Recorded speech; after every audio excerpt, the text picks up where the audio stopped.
Olá, tudo bem? Vamos começar então nossa aula de colorimetria, a aula 1, e nós vamos, em primeiro lugar, aqui na introdução, conceituar um pouco colorimetria. Vamos dar mais ou menos uma noção do que seria colorimetria. Então, a colorimetria ela é o estudo das cores, das misturas, né, dessas cores naturais nos cabelos. E também suas modificações, que podem ser feitas tanto a partir do uso de cosméticos como colorações, como também com descolorações. Então, a colorimetria, além de tudo isso, ela é super importante porque é um conhecimento. É como se você colocasse a ciência dentro do seu cotidiano, do seu dia a dia, né? Do aprendizado que o cabeleireiro deve ter. Então, esse aprimoramento desse conhecimento dentro de uma implementação legal faz com que o profissional tenha todo o desenvolvimento. E aqui eu coloquei justamente essa foto de um pedaço de cartela de cores para relembrar para nós cabeleireiros que essa é a nossa ciência, né? Interpretar todos esses tons naturais, daí podemos trabalhar em termos de descolorações ou colorações e conseguirmos todas essas outras cores que a gente está vendo aqui. Bom, agora vamos falar um pouco de história. Quando a gente fala em história, logo a gente se lembra de coisas do passado, né? Nada nesse mundo é tão, vamos dizer assim, tão recente da colorimetria, eu falo nesse mundo da colorimetria, nesse mundo dos cabelos, é tão recente que não tenha um passado, né? Que não tenha uma história. E diz a história que os cabelos começaram a ser trabalhados, né? Essa história de trabalhar os cabelos, de colorir os cabelos, foi um período iniciado lá na Grécia. Então, vamos desde a época dos egípcios, né?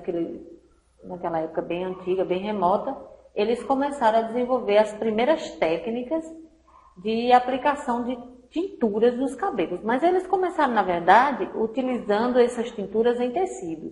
Logo depois, eles foram passar esse conhecimento para as cabeleireiras e daí começou a mudança, né? As mulheres ficarem de forma diferente. Aqui nós vemos as mulheres antigas todas de preto, mas existia depois disso aí logo uma melhoria na apresentação.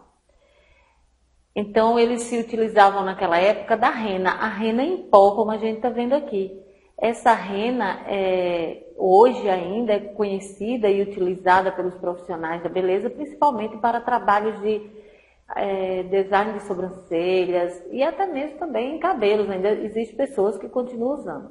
Lá na Índia, por exemplo, é muito utilizada a rena e hoje eles já fazem a rena dessa forma. Em creme, existem várias formulações com rena, em forma de shampoo, em forma de creme hidratante, enfim. Hoje você já vê a rena dessas bisnagas, né, em potes, existem várias outras formas de embalar a rena.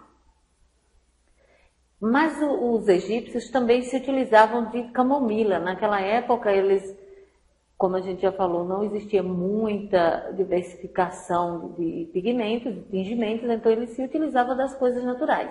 E a camomila era utilizada para os cabelos loiros, então fazia um preparo e utilizava nos cabelos loiros para dar as primeiras, vamos dizer assim, iluminações dos dourados, né?